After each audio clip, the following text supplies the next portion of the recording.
Hello, I'm Jeff Spence from the Jefferson Office of Alumni Relations, and I am pleased to welcome you to our second talk in today's Wellness webinar series.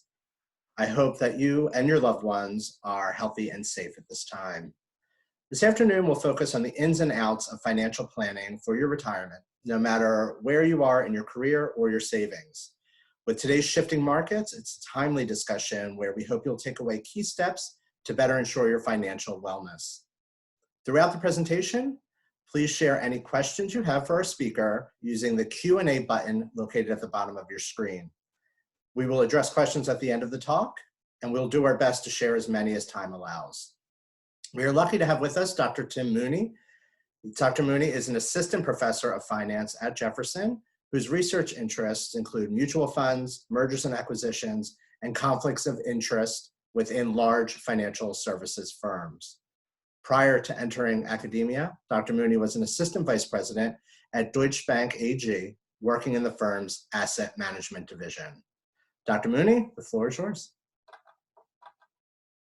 All right, well, thanks, Jeff, for that introduction. I appreciate it. And thanks to all of you for joining today. I suppose you could caveat any webinar you dial into with, well, this is an interesting time to be talking about topic X, right? And I think that holds true for what we've got going on today here. But I'm excited to be talking about planning for retirement. I thank Jeff for the catchy title, Financing the Future, which I think is a great read. And as we get into our agenda, here's a brief overview of what we'll cover generally. And we need a plan for retirement. And there's some kind of broader trends working against that make the retirement picture a little more challenging. People are living longer, first of all. So a longer life expectancy has two sides to it. We tend to have more productive working years with this increase in life expectancy overall. And then the other side is hopefully we'll have more healthy years in retirement, which complicates the retirement savings picture a little bit. In addition, we've got some long-term uncertainty about Social Security and the benefits that it will provide going forward. We could do a whole webinar series on the future of Social Security, but let's not do that today.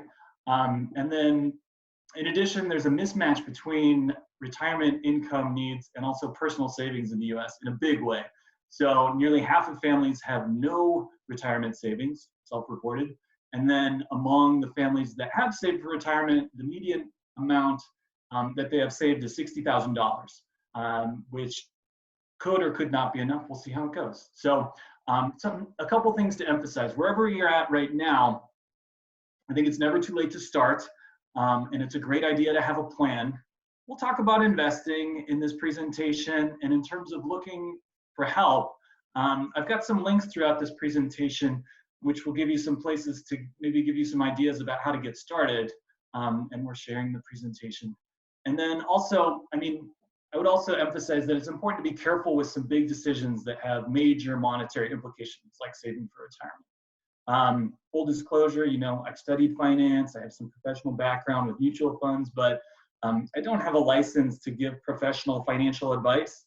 And for some of these bigger decisions, if you've got really big, important questions, it may make sense to seek help from someone from a financial a professional with a license to give professional financial advice. But I'm excited to give an overview and talk about planning for retirement today. So a big part of the plan is figuring out how much to save. And you'll see, I'm sure you can find plenty of sources about conflicting information about how much is a good amount to save, right? Answering the question, how much do I need for retirement? When I answer that question for myself personally, ideally what I'd like to do is forecast how long I'll be saving for retirement, right? How long am I going to be working? That's the time horizon.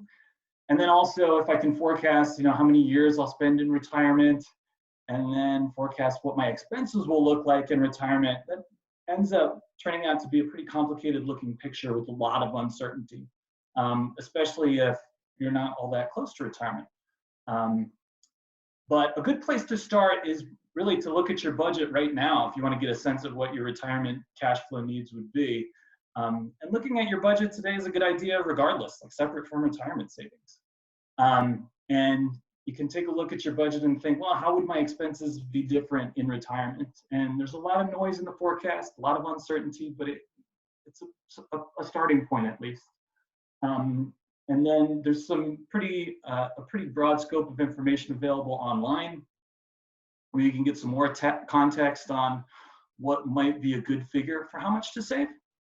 And then something that I can't stress enough is that wherever you're at, it's great to start saving now, right? Especially if you're young, if you can start early, because you can take advantage of the power of compound returns. So this is a great basic, intro to finance example where we've got a hypothetical individual. If you make $50,000 a year and that person, their salary doesn't even increase, but if they save 15% of their annual salary, so $7,500, and some kind of conservative return assumption, you can see the power of starting early. In this example, if you save for half as long, right? If you save for 20 years instead of 40 years, you end up with less than a quarter of saved for retirement. So, the importance of starting wherever you're at, starting now, I can't emphasize enough. And, the takeaway isn't, well, I have to save for 40 years or I won't have enough saved for retirement. No, instead, I think the thing to emphasize is that, well, even if I can't save as much as I would like now for retirement, it's great if I can start saving something, right? Start somewhere. And a big part of this, I think, is setting some goals that we can achieve because it's daunting, right? So briefly, I want to highlight some of the more important features of the main kinds of retirement plans. There's a lot that's not discussed here just because time is limited, but we're not talking about Social Security benefits. We're not going to go into defined benefit pension plans, other potential sources of retirement income. But some important basics to understand if we're going to be investing our own money for retirement. You can either have a retirement plan through your employer, like a 401k, right? Or there's also individual retirement accounts. And just a brief overview of each of these, I think, is in order. So with the 401k, usually sponsored by your employer, and there's tax savings in a 401k for 3 different reasons, actually. So first of all, the deposits that you make while you're saving for retirement, the contributions, those reduce taxable income in the period in which you make them. So if you're putting money into a 401k, that's what we call an above the line tax deduction, in that, even with recent tax law changes and a higher standard deduction, even if you're not itemizing, putting money into a 401k reduces taxable income and reduces the income tax that you pay in the year that you're putting money into your retirement account, right? And so there's some pretty high contribution limits from the individual. And then something else that you should really take advantage of if it's offered, it depends on the employer, but a lot of employers may agree to put in some money if you agree to put in some money, right? So if you put in 5%, then the employer might match 3% of that, and that's free money, right? So it's a really, can be a really helpful source of saving for retirement. Obviously, it depends on the employer. Okay, a couple other notable features, things to note. Your employer will hire a company to, like TIAA or maybe Fidelity or any number of companies, to administer the 401k. They work to determine the investment options. It's possible that the investment options might seem limited, but there's been some pretty impactful lawsuits and financially impactful judgments against employers where former 401k participants have sued the employer for not offering a diverse enough array of investments. So hopefully we can find some investments that meet our needs in our 401k plans. We'll talk about investing a little bit later on.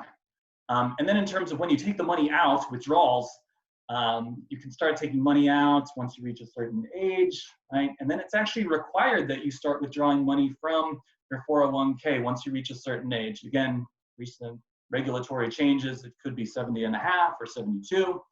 And then while you're working, if you're working and you're over 70 and a half or 72, you can generally be exempt from taking money out of your 401k. But for most folks, once you reach a certain age, you have to take money out of your 401k. The rationale is that,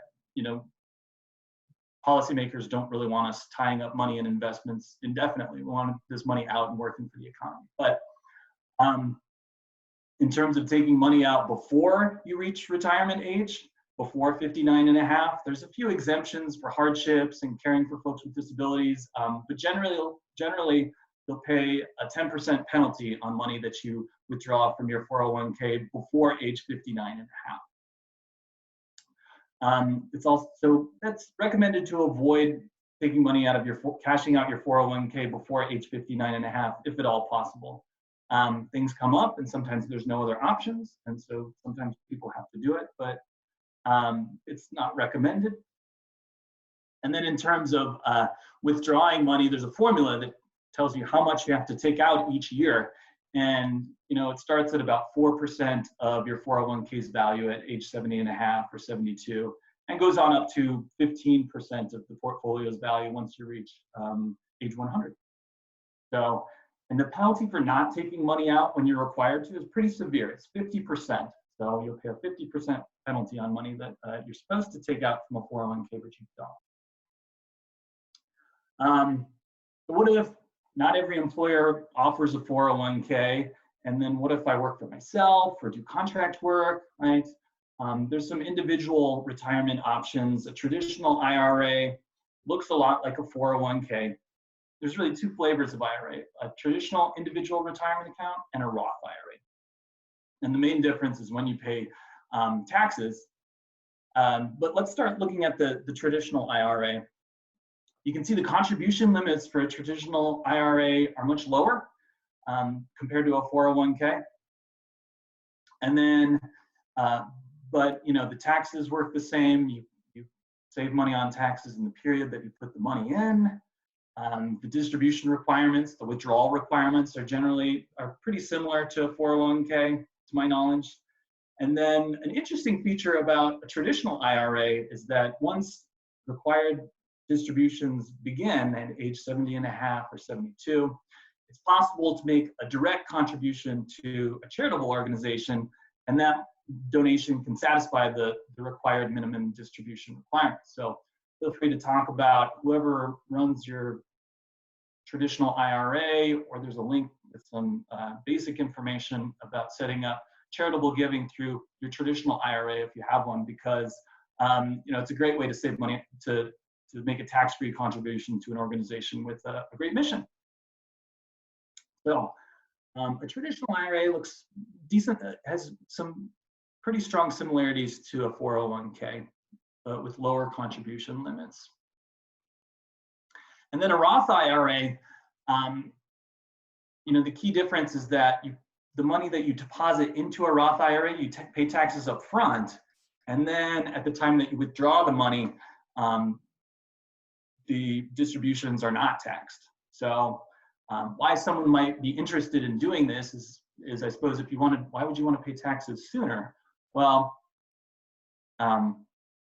you may want to, if you expect to have a higher income tax bracket in retirement, which sometimes happens, I suppose, then maybe it makes sense to pay taxes now, right? And then withdraw the money tax-free when you would have a higher marginal tax rate. Not all that common, but it comes up. A couple other reasons, there's some flexibility in a Roth IRA in that you don't have to wait until you're age 59 and a half to withdraw money. In fact, as long as the money's been deposited for 5 years, you can usually take it out without penalty. And then also, if you don't want to be forced to take money out of your retirement account, a Roth IRA might be the way to go, because you don't have to take out money starting at age 70 and a half or 72. You know, once your beneficiaries will need to take required distributions from a Roth IRA if they receive it as part of an inheritance. But now, there's a few differences with the Roth IRA that might be appealing to some folks. There's also income limits actually with the Roth IRA. So if you earn less than about $120,000 per year as an individual, you can contribute the full amount, $6,000 a year to an IRA, a Roth IRA. And then as income increases, there's like a phase out period between $120,000 and $137,000 about. But if you make more than that, you actually can't contribute to a Roth IRA. So some income limitations there. So there's a lot more on retirement account ins and outs. I'm not a deep subject matter expert in this area, to be honest, but I wanted to give an overview. Happy to take questions later on about it. And why don't we move on to investing, which, this is where it's an interesting time, isn't it? So suppose I have a way to save for retirement, right? I know what % of my salary I'd like to save. What do I do with it, right? How do I invest it? And a few key themes I think are worth emphasizing is first, diversification is pretty much built in with most investment options in a 401k or an IRA. Most of the investment options are typically mutual funds, which are well diversified. For example, it's not a good idea to invest your whole portfolio in the stock of one company, right? Like if I own, suppose 2 years ago I invested my whole retirement portfolio in Boeing stock. Well, I'm exposed to what ended up being a really negative risk associated with one company where they've got a problem with one of their main products that ends up taking a really long time to resolve. That company-specific risk is mostly eliminated through diversification, right? If I've got lots of stocks, then I eliminate those firm-specific negative events. The materiality of those kind of declines. So diversification is pretty much built in with mutual funds. Other things to think about, when do I need my money and how much risk can I take on? Those things are kind of related, right? So the stock market has been quite volatile, as you're probably aware. It lost 35, in the US, it lost 35% of its value from February 22nd to March 22nd. So that's risk, right? If you've got all your money invested in the stock market in your retirement portfolio, as I do actually, right? The value of my retirement account declined by 35% in 1 month. That's risk, and it's obviously a negative event. But the thing to think about is if you're close to retirement, you really, really don't want that, right? I don't want to start the month with $1 million in my retirement account, which I don't have yet, maybe someday. But you don't want to start with $1 million, and then by the end of the month, you only have $650,000. That changes your outlook for your lifestyle and retirement quite a bit. But if you have a long investment horizon, as I do, fortunately, I'm not close to retirement yet, that 35% loss in 1 month is not as big a deal. It's bad, but it's not such a huge deal. So what we want to do is actually take a look at risk a little bit and look at that, because we tend to be risk averse most of the time as humans. There's a lot of great research on it, actually. Losing money hurts, which I think we all know.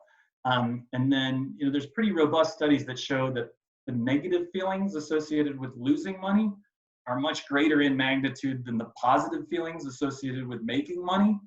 And that's why we tend to be risk averse for the most part. So answering a question like, what's the worst, decline in the value of my retirement portfolio that I'd be comfortable with? It's challenging, right? Figuring out what the right level of risk for an investor can be really subjective. And then there's a lot of online resources to try to help with that, which I've found useful. Here's a couple links that you could take a look at.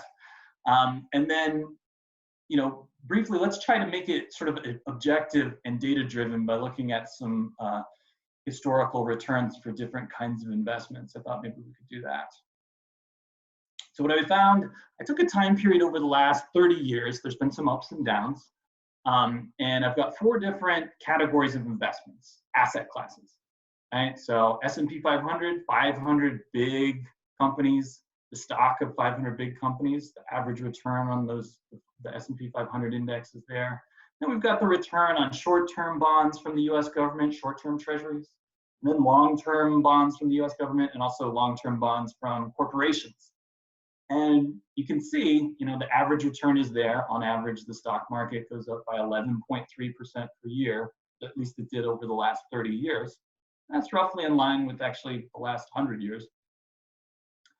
And then in terms of risk, if you've taken stats, standard deviation is a measure of risk. Its interpretation in words is a little bit cumbersome, but if we understand that higher standard deviation means more risk, then it's clear that the investment with the highest average return is also the riskiest here based on this data. And then we can see the worst year in the last 30 years gives you a sense of, well, over one 30-year sample, what's the worst that happened, right?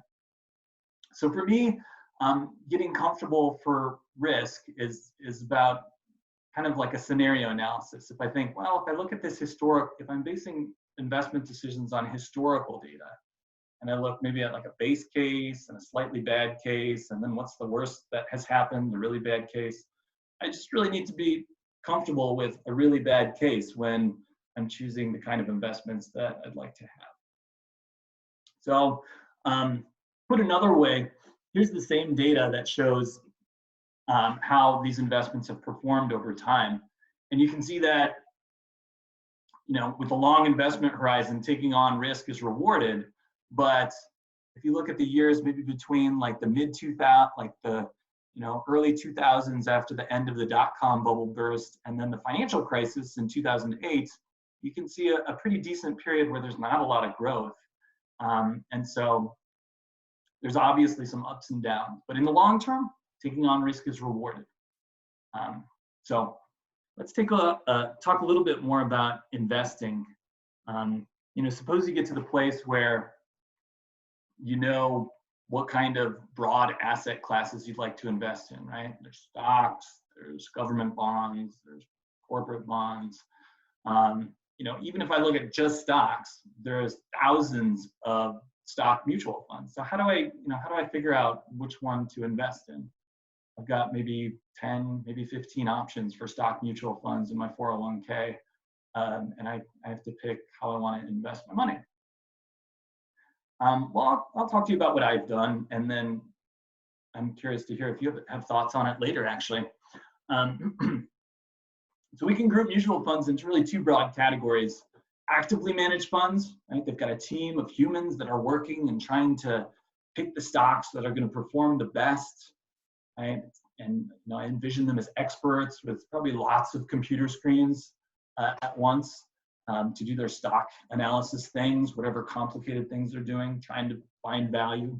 And so actively managed mutual funds, if we go back to how stocks have performed, the red line, right? If I run an actively managed mutual fund, I'm trying to make investment decisions, pick the stocks so that my fund's performance will end up higher than the red line, right?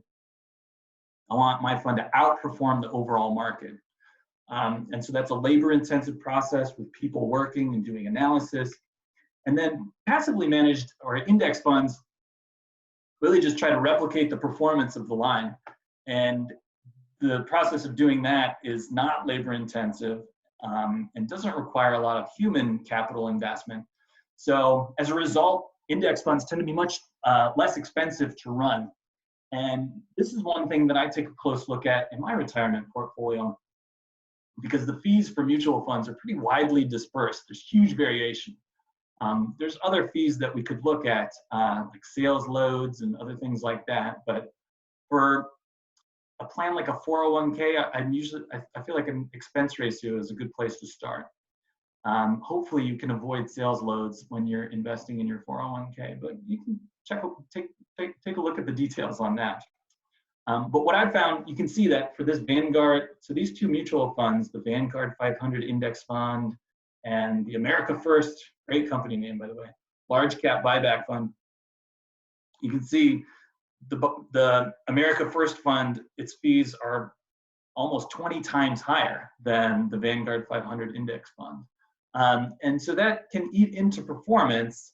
And the data shows that on average, actively managed funds tend to underperform index funds after fees, which kind of goes against intuition. If we believe in the skill of smart people trying to analyze stocks and outperform the market, I would think, okay, if you work hard, maybe you can outperform the market. But that's not what the data shows. I mean, some funds outperform the market in a given period, but outperformance in the current year is not predictive of outperformance in future years.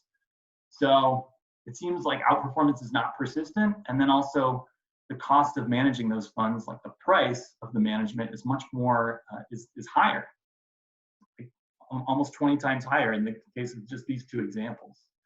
And the thing about fees is that they compound just like returns. Remember we talked about how, oh, if you save for 40 years instead of 20 years, right? If you save for 20 years instead of 40 years, you'll have a quarter as much saved. Fees will compound as well over time. So personally, I have chosen some index funds. I'm in a spot where I've got a long investment horizon, so I'm invested all in stock funds, stock index funds. As I get closer to the point where I need to retire, or where I hope to retire someday, right? Eventually I'm gonna have to get to the point where I have to shift away from risky investments like stocks that can go down 30% in 1 month or 37% in 1 year, and figure out how do I switch away from risky stocks to less risky bonds.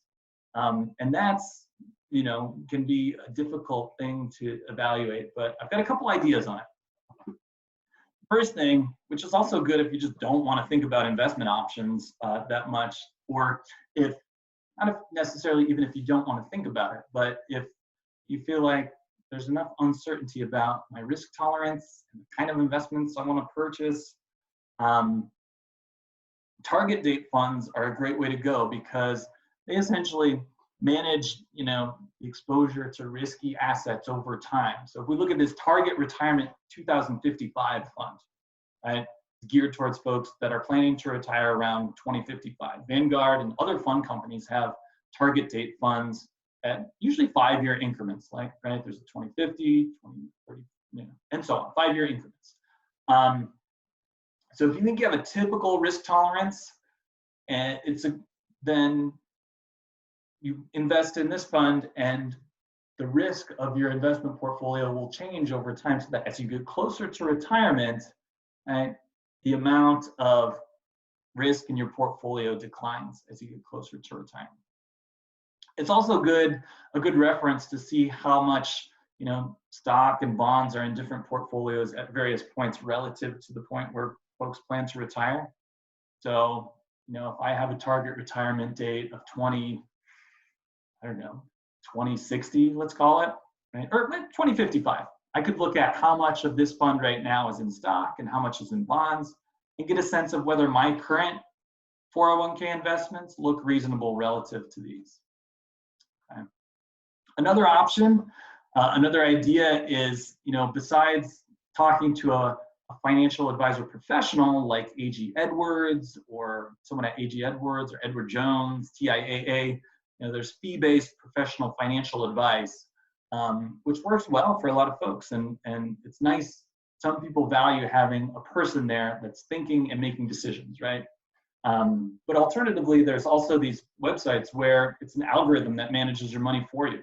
And the fees are much lower than places like Edward Jones or A.G. Edwards or some human-based, financial advice. And actually, if you check out the Betterment website, they have a great simple retirement tool where you answer a few short questions. You don't even have to provide your name or email address, and it gives you some recommended mix of stock and bonds to have at whatever point in your life you are. So that can be a helpful source of information. So we've just scratched the surface. I mean, this is a really brief overview of retirement savings. I hope I've given you've found some ideas about maybe some steps you can take to help your financial health as you save for retirement. We could go take a deep dive into any individual point on this slide presentation, but I wanted to provide an overview, and then actually I also wanted to leave some time for Q&A because I'm curious to hear from you all about your thoughts and questions. So thanks for sitting through the presentation and listening, and I look forward to talking to you about your questions. Thank you, Tim. This was a wonderful presentation. For those of you tuning in, I just want to note that we will share Tim's slides with everyone, a link to the slides so that you can access all of the links in the presentation, and you'll receive that in your email. If you have any questions, please add them to the Q&A button at the bottom of your screen. And we have our first question from William. William asks, how do self-directed IRAs differ from the Roth and the traditional IRAs?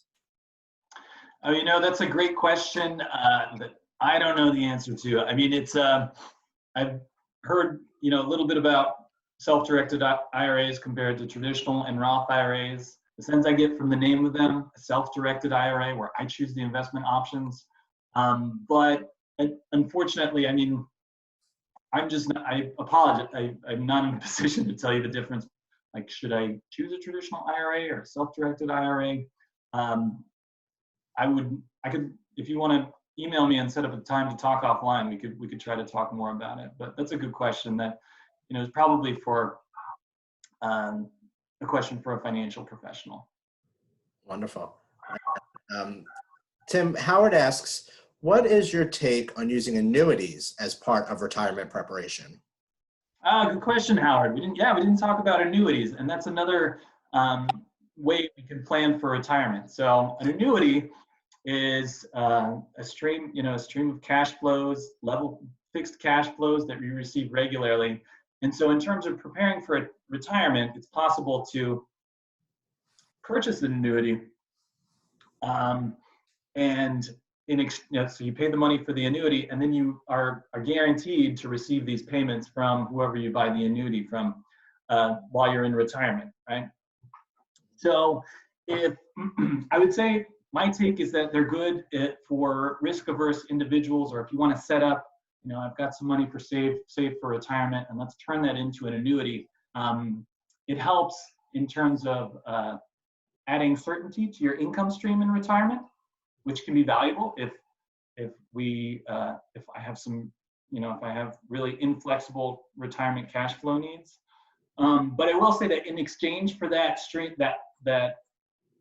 certainty about the low riskiness of the cash flows, right? In exchange for being able to depend on the regular cash flows every period, no matter what happens in the market, the return that you earn or the price that you pay for that annuity is going to be higher than if you're able to absorb some of the market ups and downs from just managing your retirement portfolio yourself, or just having your retirements invested in stocks and bonds. Great. Sarah asks, do you suggest starting a Roth or a traditional IRA if an employer doesn't offer a 401k as an option until after a year of employment with them? Or do you recommend waiting and just choosing one option? That's a good question. I mean, a big issue with retirement planning is complexity. And the reality is, especially like folks end up changing jobs a lot, and there's usually a waiting period to start some of the benefits, right? Among them, retirement savings. And so if you've changed jobs a few times and you have for example, 401ks at a few different places, then there's complexity there. And especially if you end up retired and have multiple 401ks at multiple employers, figuring out how much money you have to take out as a required minimum distribution just becomes more complicated. So I'm a big proponent of this is what works for me. I'm a big proponent of just having all of my retirement savings in one place. So I've changed jobs several times, and it's possible to roll over your 401k into your current employer. And it takes some paperwork and probably some phone calls, but it's been worth it for the simplicity for me. That's your question about opening an IRA while you're waiting a year to start benefits at your employer. I suppose it's a trade-off between, the costs associated with opening the IRA would be, well, here's another place where my money is, and eventually once I become eligible to roll it back into my 401k with my new employer, there's paperwork and possible hassle there. Do I want to deal with that? And then the cost of just not dealing with it right now is that you miss out on saving a year for retirement. So depending on where you're at, it might be worthwhile to go through the work of opening an IRA and then maybe possibly transferring the money into a 401k once the waiting period has expired. And then I suppose if it were me, I would probably, I am not good with hassle and paperwork, unfortunately, to a certain extent. But, it's also possible just to set aside some money on a non-tax advantage basis for a year. And then eventually just put that, just save money yourself for a year and then put it into a 401k. And the money you miss out on saving on taxes, if you're far enough away from retirement, probably isn't a huge deal. So. All right, thank you. William asks, When it comes to investments, what has been your experience with precious metals investments? He's seen them pop up as a popular investment opportunity. Yeah, so they come up usually in times of uncertainty. Actually, if you've seen the price of gold has been kind of volatile and then increasing quite a bit recently, hasn't it? And gold and precious metals, things like that, they're called commodities, right? Physical commodities that are physical assets that have value, and they're often seen as a good way to add some sort of like diversification to a portfolio that sort of insulates it from, if the market's going tanking. A lot of times commodities hold their value pretty well. And maybe gold is an exception, but in the broader sense, like what we tend to observe across commodities is that in the worst of times, right, when the market, when stocks are going down and other assets are declining in value, usually correlations between assets tend to increase when times are the worst, so that commodities tend to perform poorly when all assets are also performing poorly.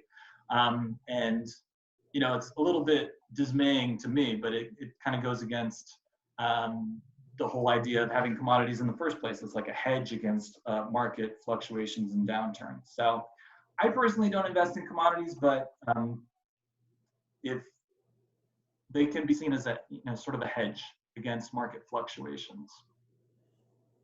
Right. Aaron asks, if I'm a long-term investor, 38 years old right now, are ETFs and mutual funds best for me to invest towards my Roth IRA instead of individual stocks?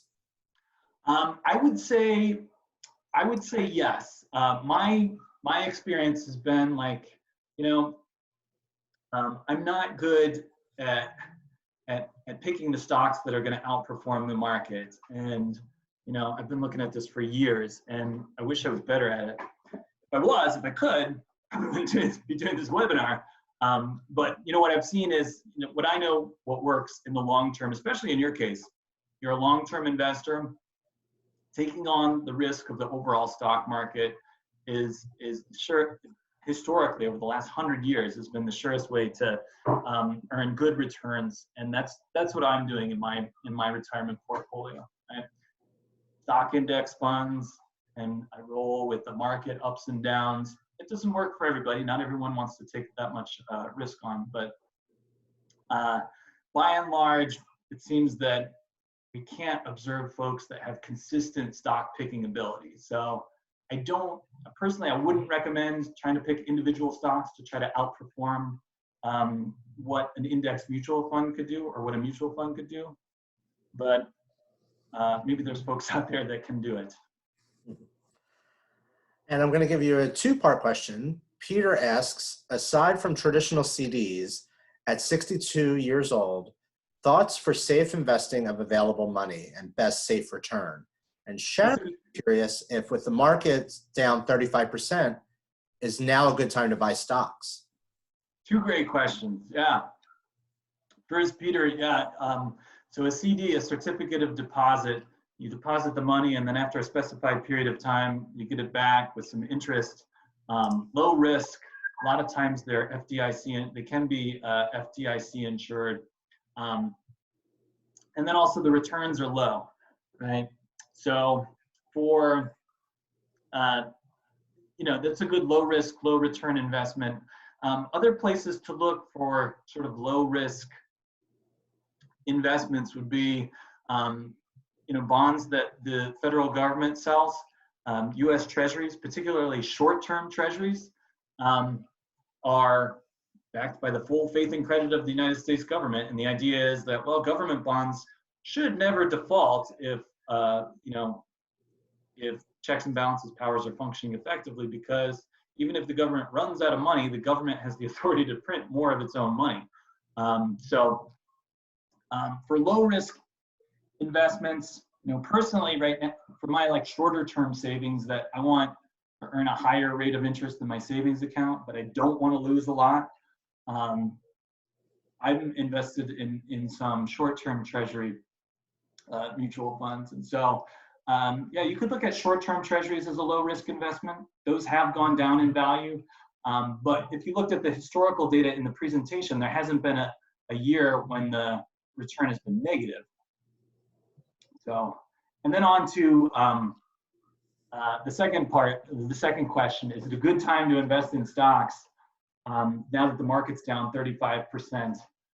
This is a great question. I would love to know the answer to. And again, if I did, the background wouldn't be this drab, like small office that I'm working out of in my home, but it would be like some sort of actual, beach landscape, something exotic. If I could predict which way the market was going. So, but it is a good question and something to think about. I suppose if we think that the market has reached near its bottom, then it's a great time to buy stocks. But I just, there's so much uncertainty about how the macro economy is going to respond to this pandemic that hasn't happened in 100 years. So, I've thought about if you have a long investment horizon, I've thought about increasing my contribution to my 401k just because, stocks are 35% cheaper than they were a month ago. But, I was saying for years that a recession was coming for like 3 years leading up to this year. And now that one's here, I couldn't have been more wrong about the reason that a recession is here. So, everything with a grain of salt, I suppose. Howard is sharing a recommendation. He says for those who are 5 to 10 years from retirement, he highly endorses reading Safety First Retirement Planning. And the second book, How Much Can I Spend in Retirement? These are by Wade Pafau, P-F-A-U. So that is a tip from Howard. And another question we have is, how would somebody know the fees that they pay to their financial advisor annually without directly asking? Is it typically disclosed on statements? That's a good question. Both of those are good questions. First, a note on those books. I haven't heard of those books, but I like some of the things that come up in the titles. Safety first, especially if you're close to retirement. Like we said, absorbing the risk of the overall stock market is just not reasonable. And then, one connotation of safety first is just understanding what risks I'm exposed to. And then as far as fees that your financial advisor charges, I would hope that they're disclosed somewhere on a statement that you received from your financial advisor. Unfortunately, I don't know for sure, and I imagine it varies. So my strategy would be, if I paid for professional financial advice, to call them and say, where is this on my statement? How do I know how much I'm paying you? If they can't give you a straight answer, then maybe you start to talk to them about switching, and then I imagine they'll give you a very straight answer. All right, it looks like we have time for just one more question. Susan Morano has a question that she's raised her hand, so I'm going to put her on. Susan?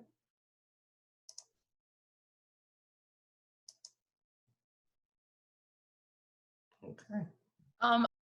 There we go. Sorry, Susan, go ahead.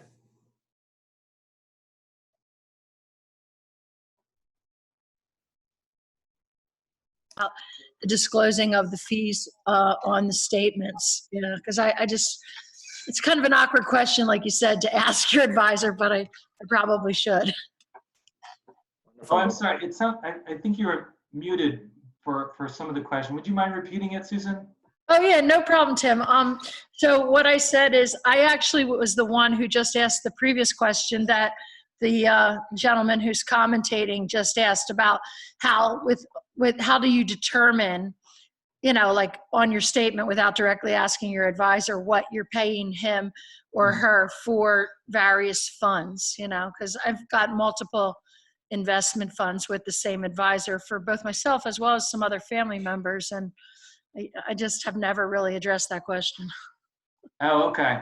So yeah, I guess if you're curious about what fees you're paying for the mutual funds that your money's invested in, versus like the money that you're paying to the person who helps you manage your money and choose the investments, those are both really valid questions that I feel like I wouldn't be hesitant about asking a financial advisor. Okay, maybe I'll email him today. Yeah. because it's not clear. I mean, one of the things, having worked in the mutual fund industry, it's not, there's some sort of like bottom line expense, like the expense ratio is pretty clear. What are the expenses as a percentage of the fund's total assets? But how much am I paying for the services that are being provided? Mutual funds have done a good job in the past of making it hard to figure out what the fees are paying for. And it's getting better as price competition's increasing, but it's a great point. Great, and thank you so much once again, Tim, and for everybody for sharing your questions. We are really thrilled with the participation that we had today. And I want to encourage all of you to consider joining us later this evening for our talk on paleo versus plant-based diets tonight at 7 p.m. to complete our wellness webinar series. You can sign up for that and all alumni events at jefferson.edu/alumni events.